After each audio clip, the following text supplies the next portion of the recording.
Bonjour à toutes et à tous. Aujourd'hui, j'ai le plaisir d'accueillir Marielle. Bonjour Marielle. Bonjour Vassia. Marielle va nous parler d'elle. Marielle, est-ce que tu peux nous expliquer un peu ton parcours, nous présenter ta vision, ton parcours de chef d'entreprise sur les différents supports? Alors, avant d'être chef d'entreprise, j'étais avocat. Oui. Et avant d'être avocat, j'avais commandé une robe d'avocat au Père Noël. Oh. Ça remonte très très loin. Ah oui, Oui, ça repose sur une valeur, c'est l'injustice. oui. L'insupportabilité de l'injustice. Mm. Donc chef de classe, de la 6e à la terminale, à défendre toujours les causes qu'il faut. Puis des études de droit logique. Oui. Et puis l'examen d'avocat et l'intégration dans ce métier qui est une des passions de ma vie. Oui. Alors pourquoi le métier d'avocat? Quelle est l'injustice qui t'a amené là-dessus? Ah, alors là, il a fallu quelques années chez le psy. Chose est certaine, mon père et mon grand-père étaient avocats. Ah À d'accord. vrai dire, je suis la 4e génération, Oui. même première femme. Ah bien. Ah oui, la première femme. Ah, ils doivent être fiers, ton grand-père et ton papa. Ouais, alors mon grand-père, malheureusement, n'était plus en vie quand je suis devenue avocat. Je l'ai perdu assez jeune, mais mon père On avait une photo de lui et moi quand j'avais 4 ans et que j'avais ma petite robe d'avocat Oui. que j'avais demandé au Père Noël. 20 ans après, quand j'ai prêté serment, Oui. on a refait la même photo. Ah, génial. Avant de devenir chef d'entreprise, j'ai quand même été très profession libérale. Oui. C'est-à-dire seule, Mm. avec un collaborateur, une secrétaire. Et c'est au fur et à mesure que ma vision a changé, on va Oui. dire. Donc, on va d'abord, avant de partir sur ta vision de chef d'entreprise, parler un peu plus de ton parcours en tant qu'avocate. Voilà, parce que c'est une de tes grandes passions, c'est quelque chose qui était vraiment important pour toi, qui est toujours important, parce que Toujours. tu es toujours avocate, oui. Ça fait 35 ans Wow. que je fais ce métier. Comme je disais à des jeunes que j'ai Oui. accueillis récemment, d'abord, c'est un métier où on peut faire un burn-out, c'est Oui. vrai, Oui. où on peut être épuisé, Mm. où on peut ne jamais se protéger parce qu'on passe son temps à protéger les autres et à Tout les à fait. défendre, mais où on ne s'ennuie jamais. Ah, ça, Et c'est comme sûr. j'ai voulu mettre de l'humour, la dernière garantie, une seule chose, vous ne vous ennuierez jamais. Oui. Je ne me suis pas ennuyée une seconde. Tu es spécialisée dans quel domaine d'avocat? Alors, j'ai fait dès le début de ma carrière beaucoup de droit du travail, un tout petit peu de droit de la famille pour mes chefs d'entreprise et du droit de l'entrepreneuriat, du droit des entreprises, on Oui. peut dire, hein.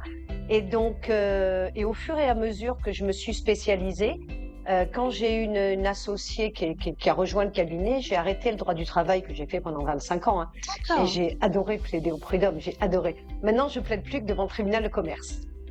Et bon, le TJ de temps en temps, mais Oui. majoritairement devant le tribunal de commerce. D'accord. Donc, tu dois avoir un mandat en dehors de ton statut d'avocat. Tu as pris un mandat? Impossible. Non? Je serais en incompatibilité et en éthique, ça ne serait Oui. pas possible. Mais en tout cas, j'y suis très très souvent dans nos 4 principaux tribunaux de commerce que sont Nice, Antibes, Grasse et Cannes. Voilà. Sur le département, nous avons 4 tribunaux de commerce. Eh bien, c'est super. Du volet avocat, qui est toujours ton métier, tu as décidé de partir sur l'entrepreneuriat féminin. Comment c'est venu? Alors d'abord l'entrepreneuriat. Je Oui. ne suis pas arrivée tout de suite à défendre que l'entrepreneuriat féminin. Alors c'est vrai que c'est une rencontre avec un homme, avec une structure qui s'appelait à l'époque Fier Entreprendre, qui est devenue Initiative Nice Côte d'Azur, qui est une des plateformes qui sont situées pour l'aide et la création des entreprises et la Oui. croissance également. Et c'est là que j'ai appris la pluridisciplinarité, déjà, parce que j'étais très avocat. Je voyais que les choses à l'aune du droit. Et là, j'ai appris la transversalité de l'entrepreneuriat avec une vision d'expert comptable, de banquier, de chef d'entreprise, parce que moi, j'avais la mienne d'avocat, qui est quand même, à l'époque, était très juridique. Aujourd'hui, elle est devenue, j'avoue, toujours juridique, mais très financière. Oui. Puisque le nerf de la guerre, c'est quand même Oui. souvent les finances dans l'entrepreneuriat. Et ça, c'est aux côtés des experts comptables, des banquiers, que j'ai changé ma vision des choses et que petit à petit, au fil des années, je suis devenue chef d'entreprise et puis le cabinet s'est développé. On est passé de 3 à 5, à 8, à 10. Bon, aujourd'hui, on est 15. D'accord. Voilà. Waouh, c'est extraordinaire. Alors, ce volet de partir sur l'entrepreneuriat que tu as commencé à mettre en place t'a amené à faire pas mal de choses. Alors oui, donc moi j'ai intégré, alors j'avoue que j'ai toujours beaucoup de plaisir à le raconter. Je lisais la Tribune parce que je suis fan de la première heure de la Tribune. Oui. J'ai travaillé avec Philippe Léon, puis Philippine Léon. Et donc je vois une photo d'un monsieur que je connais qui s'appelle Gérard Ruff, que je Oui. connais comme expert comptable, commissaire aux comptes, expert judiciaire. Et là, il crée Fier Entreprendre. Et je me dis, cet homme est génial. Mm. Il a quand même une très grosse notoriété à côté. C'est un super spécialiste et il prend du temps Oui. pour aider à la création d'entreprise. Coup de foudre. Et d'ailleurs, Gérard, les premières années, disait toujours, Marielle, il y a eu le coup de foudre pour moi. Mais je me suis dit quand même, waouh, ce type Oui. est extraordinaire. Et donc, je suis rentrée, je leur ai fait un courrier pour savoir s'ils avaient besoin d'une bénévole. Hein. On était sur de l'associatif. Et quelques mois après, j'ai la directrice Véronique Pince qui a pris contact avec moi, qui m'a dit, vous êtes toujours d'accord? Donc, je suis rentrée en 98. Je n'en suis plus jamais partie. Ah oui. Après, je suis devenue d'abord secrétaire générale, puis vice-présidente. Et puis, quand Gérard Ruff, en 2004-2005, m'a dit, Marielle, bon, ça fait quand même un moment, est-ce que tu veux prendre la suite? Je lui ai dit, non, mais non, enfin non. Toujours ces fameux syndrome de l'imposteur. Oui. Mais non, je suis pas capable. Bon, bref. Il m'a dit, si, tout à fait. Oui. Donc, moi, j'ai fait qu'un seul mandat. J'ai fait D'accord. toujours qu'un seul mandat à la tête des associations parce que je suis peut-être un peu douée pour créer, avoir des idées, fédérer. Mm. Mais le pouvoir ne m'intéressant pas, quelque part, une fois que tout est structuré, que Oui. le projet est monté, je laisse à quelqu'un qui a une vision qui sera complémentaire à la mienne et qui va impulser les choses. Donc j'ai fait un mandat comme présidente. En même temps, je faisais mon deuxième enfant. Ça a fait Ah oui. beaucoup d'actions. C'était effectivement en 2006. Ah oui. Et puis je suis redevenue simple membre et je participe au conseil d'administration parce que cette association m'a tellement appris Oui. et m'a permis de devenir aussi l'avocate Mm. que je suis engagée, que je considère que je lui rends du temps et du bénévolat et des projets toujours passionnants. Eh bien, génial. En parlant de projets, quels sont les projets que tu mènes aujourd'hui? Il y a un projet qui me tient à cœur depuis 30 ans, Oui. que j'ai mis en suspens parce que ça s'y prêtait pas et qui sera, je pense, porté avec l'Union patronale Oui. et Franck Canata. Oui. C'est une école de l'entrepreneuriat. Ah oui. Oui. Malheureusement, dans ma carrière d'avocat, j'ai vu beaucoup de chefs d'entreprise qui n'ont pas pris les bonnes décisions avant, qui n'ont pas vu les bons conseils avant, Oui. qui n'ont pas fait tous une école de commerce Mm. et qui ne sont pas donc, j'allais dire, très aiguillés, Mm. très compétents et qui font des erreurs et après, ce sont les premiers à en payer les conséquences. Tout à fait. Donc voilà, je pense que 2025 et 2026, on va voir, soit on va faire un état des lieux de ce qui existe, parce que si l'existant suffit, je ne suis pas la spécialiste de rajouter une couche sur le millefeuille. Donc, soit il existe quelque chose, on va déjà faire un état des lieux de tout l'existant.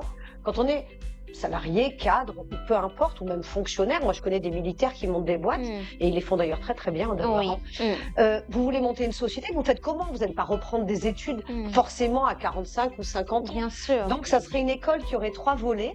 D'accord. Un volet un peu style école 42 à la carte.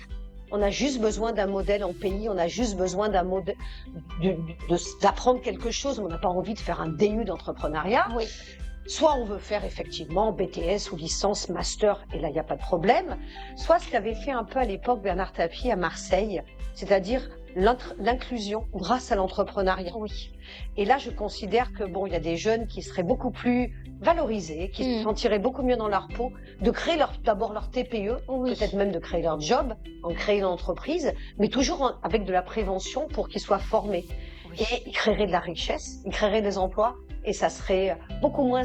Enfin, ça lutte contre l'exclusion aussi, Oui. l'entrepreneuriat. Après, on peut aller dans l'excellence et les grandes études, les grandes écoles de commerce, et il n'y a pas de problème. Mais je pense qu'il faut que ce soit transversal sur tous les niveaux et que chacun puisse y trouver ses besoins et ses envies. Donc, Marielle, si je t'écoute, c'est une école la 4 que tu proposes alors. Que nous propose ce projet sera porté par l'Union patronale, les Alpes-Maritimes, l'UPE, et ça va regrouper tous les partenaires, publics et privés, toutes les écoles. On va d'abord faire une identification de l'existant pour voir quels sont les manques. Et après, on regardera le projet subvention, comment on finance. Oui. Et en troisième lieu, le projet éducatif. Mais vraiment, pour que chaque chef d'entreprise qui a besoin juste d'un domaine ou d'une matière ne soit pas obligé de faire tout un parcours. Voilà, donc c'est, à mon avis, ça répond à un besoin. Et en plus, ça répond au besoin d'inclusion par l'entrepreneuriat et de la création de richesse. Oui, parce qu'aujourd'hui, cette école, elle peut être destinée à des personnes qui veulent créer une entreprise, mais à des personnes qui sont déjà chefs d'entreprise et Tout à qui ont fait. besoin de se recycler Tout à fait. dans des modules plus ou moins... Exactement. C'est pour ça qu'on parle de à la carte, parce Oui. que chacun y trouvera ce qu'il a besoin. Il n'est pas question de faire une couche supplémentaire au millefeuille. Oui. Ah ben ça, c'est génial. Aujourd'hui, Marielle, qu'est-ce que le territoire a façonné dans ta manière, dans ton parcours? Le territoire, comment est-ce qu'il a façonné ton parcours aujourd'hui? En fin de compte, c'est plus les rencontres. Oui. Les rencontres que j'ai pu faire sur ce territoire, comme c'était le cas de Gérard Ruff pour Oui. l'initiative Nice Côte d'Azur, il y a eu une période vraiment entre 2000 et 2010 où il y a eu la création de l'association des avocats d'affaires, initiative Nice Côte d'Azur. Après, on arrive dans les années 2012-2013, il y aura l'entrepreneuriat féminin Oui. qui va m'interpeller. Oui. Et chaque année, pendant 10 ans, au stand des entrepreneuriales, quand je rencontrais Paul Vera sur le stand Oui. FCE Cannes, je leur disais, quand est-ce que vous montez une délégation à Nice? Ce qu'on appelle être déterminé. Hein. Et en 2015, Paul me dit, mais écoute, fais-le, je t'aiderai à le faire. Et c'est comme ça que la délégation des femmes chefs d'entreprise de Nice est créée en 2016. D'accord. Donc, l'idée t'est venue des années plus tôt. Oui. Pourquoi? J'avais vu à travers mon expérience d'avocat d'affaires que les meilleurs résultats que j'avais dans les entreprises, que ce soit des TPE, PME, ETI ou même, j'ai 2 clients au CAC 40, étaient quand il y avait les femmes et les hommes dans la gouvernance partagée. J'ai donc été très rapidement convaincue que la meilleure réussite des entreprises reposait sur la complémentarité des femmes et des hommes dans les boards même de ces grosses boîtes. Et comme les femmes avaient pris un peu de retard dans l'entrepreneuriat, je me suis dit que j'allais les booster pour qu'on arrive à une parité et que les femmes puissent aussi se réaliser, créer de la richesse aux côtés des hommes et pas contre les hommes. Bien sûr. Contre. Donc, en 2016, on a la création des femmes chefs d'entreprise de Nice et tu ne t'es pas arrêtée là. Non, il y a eu la clinique juridique de Nice Côte d'Azur qui a été créée juste après, mais là j'ai fait juste le lancement et depuis ce sont que des étudiants qui président la clinique juridique qui au début s'appelait la clinique de droit des affaires. Oui. Aujourd'hui ça s'appelle la clinique juridique de Nice Côte d'Azur qui existe comme dans beaucoup de villes de France. En fin de compte, je n'invente pas grand-chose. J'ai beaucoup d'idées. Je lis beaucoup de choses, je m'inspire de ce qui marche ailleurs. Je m'étais beaucoup inspirée pour ma campagne à l'UPE de ce qui se passait en Allemagne. D'accord. Et j'avais vu d'ailleurs qu'il y avait des catégories d'entreprises qui n'existaient pas en France, qui s'appellent les Mittelstand. Et j'en ai parlé avec Marcel Rani et il connaît bien évidemment puisqu'il en a racheté une. Et ensuite, tu as décidé de créer encore d'autres, comment vais-je le dire, d'autres supports pour les femmes. Tu allais créer Cote Magazine. Comment t'es venue l'idée? Il fallait valoriser l'entrepreneuriat féminin. Oui. Quand on voyait les concours, moi j'ai toujours adoré. Moi, dès qu'il y a une soirée avec des remises de trophées à des chefs d'entreprise, je suis heureuse. C'est comme si on m'emmène. J'ai l'impression d'emmener un enfant à Disney. C'est à peu près ça le parallèle. Donc, je m'étais dit qu'il fallait les mettre en valeur pour donner envie, pour que ça inspire d'autres femmes. Donc, très rapidement, on est juste avant le confinement, la crise sanitaire. Je décide de créer le Trophée des femmes dirigeantes. Bien évidemment que c'est les femmes chefs d'entreprise, la délégation de Nice qui va porter. Mais on va découper le territoire en deux. Et Cote Magazine va être notre partenaire. C'est-à-dire qu'on va ajouter les territoires de Monaco, Nice, Cannes, Fréjus, Saint-Tropez, Toulon. Et comme Cote Magazine a également un volet sur la deuxième partie de la région sud, il a fait une deuxième sur ce qu'on s'appelle Côte Provence. Et donc là, on met à l'honneur dans différentes catégories des femmes qui ont brillamment réussi. Donc effectivement, c'est pour pour mettre le projecteur sur la réussite féminine. Mais c'était pas suffisant parce que il y a aussi des femmes qui réussissent pas du premier coup, comme des hommes. Et donc, j'ai eu l'idée tout aussi rapidement de créer le Trophée des femmes du rebond. Tout à fait. Et ça, c'est les femmes qui ont eu des accidents de la vie. Qui ont eu, alors ça peut être un problème de santé très grave, un dépôt de bilan, un divorce qui a bouleversé leur vie ou un déménagement, quelque chose de vraiment traumatisant. Elles sont juste dans le rebond là. Elles n'ont pas encore réussi. Et là, on va les valoriser. Et là, c'est la première année, on était à l'Opéra de Nice, on était 400. Oui, je m'en souviens. Tout le monde pleurait. Oui. Parce que d'abord, ces femmes, elles ont l'audace de recommencer, l'énergie et le courage. mais elles n'ont pas honte parce qu'il n'y a pas de problème d'ego à avoir échoué. Aux États-Unis, quand on échoue, on vous dit maintenant tu pourras réussir. C'est vrai. En France, malheureusement, l'échec est encore très mal. Oui, c'est mal perçu. Très mal perçu et Oui. très mal ressenti par le Oui. dirigeant qui a déjà perdu sa boîte, machin et tout. Et en plus, on lui dit qu'il est dangereux, voire qu'il fait des fautes. Donc, je pense qu'il y a quelque chose à revoir dans notre modèle. Oui. Et tu ne t'es pas arrêté là. Tu t'es dit, je vais aller avoir mon livre. Je vais parler avec l'IA. Alors, est-ce que tu peux nous parler de ton livre? Parce que là, j'ai vraiment envie d'entendre son histoire. Parce que oui, l'IA fait partie de notre vie. Se faire interviewer par l'IA, c'est rien qu'extraordinaire. Alors, est-ce que tu peux nous en parler un peu? Alors déjà, l'idée ne vient pas de moi. Je rends toujours à César ce qui appartient à César. C'est deux hommes qui étaient proches de moi dans ma campagne et qui m'ont dit à un moment donné, tu as beaucoup d'idées, j'ai quelques idées un peu novatrices sur le partage de richesses entre le dirigeant, les actionnaires, les salariés. Donc j'ai des petits messages à faire passer. Ils m'ont dit, faut que tu écrives un livre. Mais ça va pas. Je suis déjà débordée. Si tu fais des messages audio, et puis on va faire un format tout à fait innovant. Tu vas répondre des questions de l'IA. Donc l'IA pose les questions, on prépare des algorithmes, mais les réponses, c'est toi à 100%. Tout à fait. Donc j'ai passé de nombreux messages. Alors, avant, je faisais des petits messages audio de 2-3 minutes, ceux qui me connaissent le savent. Là, c'était des messages audio qui faisaient 45 minutes, où je tenais une thématique, la sociologie de l'entreprise, les philosophes et l'entreprise, mes expériences dans l'entrepreneuriat féminin, des partages d'expériences absolument extraordinaires, des visions, des questionnements, des échecs, des doutes, parce que moi je passe mon temps à douter. Donc je m'étais dit, les gens qui doutent, il faut les rassurer, c'est normal si vous doutez. C'est pas un manque d'estime de vous. Non, c'est normal de douter pour pouvoir faire mieux. Il y a même des gens qui disent, ce qui est problématique, c'est que les gens intelligents doutent toujours et les abrutis jamais. Je suis vraiment pour la gouvernance partagée, l'intelligence partagée. On est plus intelligent à plusieurs. Mais oui. Et donc ça, j'en suis convaincue. Et c'est le modèle économique que je mets tant dans mon cabinet que dans toutes les associations où j'interviens. Est-ce que tu veux bien présenter aux téléspectateurs ton livre, s'il te plaît? À la rencontre d'une IA, à la rencontre de Marielle Valiqui. Voilà. Donc en tout cas, la seule chose que je peux dire, c'est que les retours que j'ai eus, c'est qu'on me retrouve, c'est bien moi, il y a au moins zéro doute. Oh, génial. Ma spontanéité, ma franchise, mon politiquement pas toujours super correct. Donc, aucun doute. Tous les gens qui l'ont lu m'ont dit, on retrouve bien Marielle dans ce livre. Et c'était pour moi l'essentiel. C'est pas de chercher un prix, c'est pas de quoi que ce soit. Mais alors ça m'agressait un peu parce que j'adore la littérature et je trouvais que bon, bref, mais les messages y sont et la forme, elle est correcte. Oui, et c'est agréable d'avoir pu écrire ton livre parce que tu mets quelque chose aussi en écrit que plusieurs personnes peuvent lire, qui peuvent impacter la vie de pas mal de gens. Alors, comme je vais être dans les 3 ans qui arrivent dans le départ de mon cabinet, que j'organise, parce que comme tout dirigeant, moi, j'avais mes 2 filles. Et mon bébé qui était mon cabinet. Donc, je suis coachée depuis 1 an ou 2 pour apprendre à partir parce que c'est pas facile du tout de le faire. Et du coup, la personne qui a voulu m'inciter à faire ce livre, pour me convaincre totalement parce que j'étais pas vraiment, m'a dit, et ça sera une transmission à tes équipes et même à tous les avocats qui cherchent un peu leur place.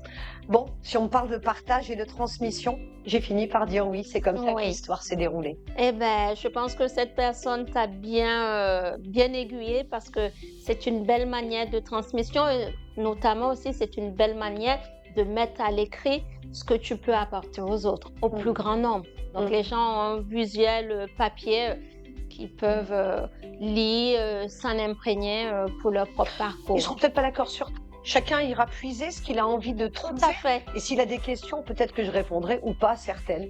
Et c'est toi qui prendras peut-être la place de l'IA pour répondre à leurs questions. Exactement. Je suis d'accord avec toi, tout à fait d'accord. On va revenir un peu sur l'entrepreneuriat féminin ou l'entrepreneuriat tout court. Aujourd'hui, quelles sont tes autres visions que tu as envie de mettre en place dans le cadre de l'entrepreneuriat? Alors, j'ai livré un peu ma vision dans le cadre de la campagne à l'Union patronale parce que c'était important. Depuis longtemps, je parle d'entreprises solidaires sur un territoire, ce qu'on appelle de la responsabilité. Avant, on parlait toujours de RSE. Aujourd'hui, on parle depuis quelques mois, enfin moi ça fait quelques années, de RTE, de responsabilité territoriale des entreprises. Je pense que si on est attaché à un territoire, même si on ne fait pas tout son chiffre d'affaires sur ce territoire-là, il faut mettre un code de bonne conduite. Tout à fait. Il faut peut-être revoir des conditions de paiement privées. Le Small Business Act, qui est quelque chose qui est voté en France, moi j'ai travaillé dessus il y a plus de 20 ans, je n'en vois pas vraiment beaucoup l'application tous les jours. Alors c'est vrai qu'il faut surfer sur des notions juridiques qui ne peuvent pas aller sur le favoritisme, mais dans les entreprises privées en tout cas, privilégier ses partenaires et respecter des délais de paiement plus courts, parce que c'est des TPE du territoire et que nous on est une TI ou une PME, je pense que c'est respectueux et je pense que tout le monde y gagnerait. Tout à fait. Voilà, c'est une façon loyale et éthique de faire du business et de faire il n'y a pas de problème, de la croissance et d'avoir des recettes, j'ai aucun souci avec ça. Mais de façon un peu plus éthique, peut-être un peu moins sauvage, un peu moins à court terme. Rentrer du chiffre d'affaires à court terme. Quelquefois, on peut voir que sur du moyen terme, quand on noue une vraie relation commerciale respectueuse avec ses co-contractants, au final, on est gagnant. Même si, au premier abord, on n'a pas rempli totalement l'objectif financier. Oui, mais sur du long terme ou du moyen long terme. Tout à fait. Oui. Donc voilà, j'essaye. Et là aussi, le livre, il a été un outil qui m'a permis, effectivement, tu as parfaitement raison, Vassia, de poser ce que je faisais intuitivement. Parce que l'intuition est quelque chose de très important pour moi. J'ai eu un exemple récent à la REF à Paris. Et voilà, l'intuition est quelque chose... Est-ce que tu veux nous en parler de cette intuition que tu as eue à la REF? Oui, je trouve qu'elle est assez inhabituelle. Il existe un organisme qui s'appelle l'IGS, qui s'appelle les AGS, qui est une branche du France Travail et qui va s'occuper des entreprises en difficulté qui ne peuvent pas régler dans certaines conditions de 45 jours de durée les salaires de leurs salariés. Et donc, c'est la branche des AGS qui prend le relais. D'accord. Donc, c'est un lien entre les salariés qui ont besoin, bien évidemment, même si l'entreprise a déposé le bilan, d'avoir leur salaire, et avec les entreprises. Donc, on est dans un organisme qui est au centre des deux. Et quelquefois, moi, j'avais pas de lien direct avec eux. J'ai vu leur stand à la REF, j'y étais, et là, j'ai pu rencontrer des gens absolument extraordinaires avec lesquels j'ai quelques projets.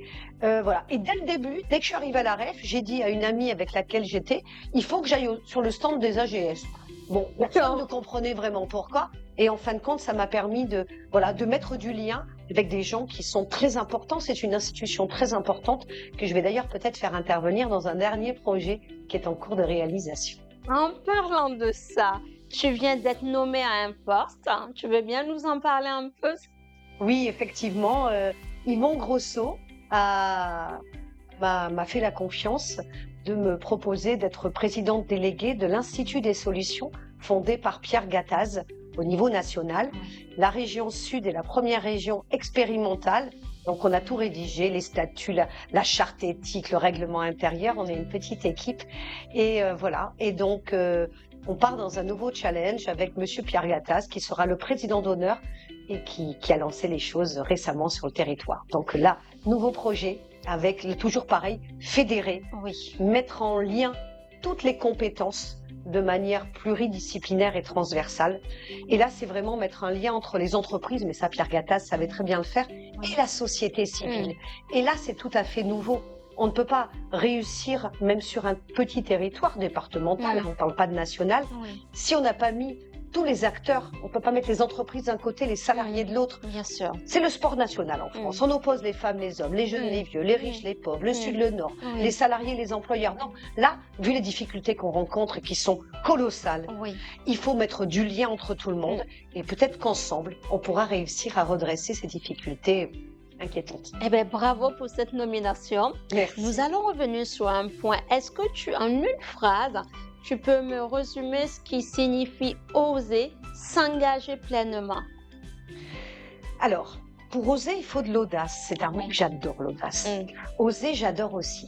Je vais reprendre la phrase à un de mes mentors qui s'appelle Gandhi, qui n'était pas seulement avocat, qui a libéré l'Inde, et qui disait « Soyez le changement que vous voulez être dans le monde ». La plupart du temps, dans une société, une entreprise, un couple, on demande toujours à l'autre de changer avant soi-même. C'est juste ce que j'ai essayé de faire depuis 30 ans, de montrer le changement qu'on pouvait opérer et après de donner envie aux gens de me rejoindre et de fédérer dans l'intérêt collectif. Et je pourrais revenir à ce qu'avait dit Cyril Dion quand il est intervenu à l'Alliance Riviera. L'IA doit être au service de l'intérêt collectif. Et c'est pour ça que je m'intéresse autant à l'IA aussi, parce que ça ne doit pas être une couche supplémentaire pour éloigner les sociétés et les gens entre eux. Ah, ça c'est sûr, il faut intégrer l'IA au service de l'humain, pas le contraire. Exactement. Et c'est pour ça que je dis dans mon livre, petite boutade, elle me dit, mais alors vous me reléguez au poste d'assistante. C'est l'IA qui me dit, mais il n'est pas question que l'IA, enfin en tout cas dans mes limites éthiques et dans ce que je ressens, il n'est pas question que l'IA prenne le pouvoir sur l'être humain. Ah non, moi l'IA, comme j'aime le dire autour de moi, c'est mon assistant personnel. Hein. Ça, la petite fille-là, c'est fait. Oh oui, pas plus. Un assistant, très bien, qui fait ce qu'on lui demande de faire et qui doit bien le faire, même si on change, on aiguille, on lui donne ce qu'il faut pour qu'il puisse sortir ce dont on a besoin. On va rebondir sur un sujet. Quel est le message que tu voudrais adresser aux jeunes femmes, aux jeunes hommes qui nous écoutent, qui nous regardent, pour impacter de façon positive leur vision de notre territoire? Alors ça me paraît un peu prétentieux, il n'est pas question de l'être, alors je vais le faire avec humour. Oui, je veux bien. Petite recette. D'accord, allons. Alors, de l'éthique, Oui. de l'intelligence, du courage, Oui, une pincée d'audace, un coup d'espoir, oui, de la solidarité, de l'intégrité, de oui. l'imagination et de la solidarité. En fin de compte, c'est ça. Seul, on peut pas réussir. Aujourd'hui, plus qu'avant. Oui. Il faut que le monde est devenu tellement complexe qu'il faut qu'on mette impérativement du lien entre les êtres humains et entre les entreprises. Oui. Et c'est pour ça que tout mouvement, et l'UPE, c'est pour ça que j'ai adhéré, bien évidemment, ça regroupait 2 syndicats, Oui. le MEDEF et la CPME. Oui. Et j'ai adhéré, bien évidemment, parce que je trouvais que c'était un bon vecteur pour fédérer Tout à et fait. regrouper. Oui. Mais avec ces petites doses, Oui. et chaque être humain va mettre le dosage qu'il veut pour faire une entreprise plus ou moins pétillante, Oui. ou alors très punchy, Oui. ou alors plus calme, parce qu'il a des aspirations à plus de sérénité, en essayant de résoudre la fameuse équation impossible, vie privée, vie professionnelle. Mais là, je donne aucun conseil, parce que manifestement, j'ai pas trouvé la bonne recette à ce niveau-là. Je pense que la recette est assez compliquée. Je ne sais pas si quelqu'un l'a trouvée. Quel serait ton mot de fin, Marielle? Merci, Vassia. Merci à ton toi. invitation. Je te remercie. Merci de notre complicité de tous ces mois. Merci de tout le partage d'expérience, de ces soirées extraordinaires auxquelles on assiste. Et merci d'être la femme que tu es. Et merci à toi pour ton amitié, pour ton engagement pour le territoire, pour tes valeurs, pour le fait que tu fédères toujours autour de toi, que tu as une vision pour ton territoire, pour les autres, et que tu as toujours mis en place les choses par rapport aux autres, par rapport à l'humain. On peut dire que l'humain est au centre de tout en ce qui te concerne, et ça, bravo à toi. Merci. Merci, Vassia. J'ai été ravie de présenter cette émission avec Marielle. Nous vous souhaitons une excellente journée. Prenez bien soin de vous et à très bientôt dans un prochain épisode de l'invité de Vassia. Merci encore à toi. Merci, Vassia.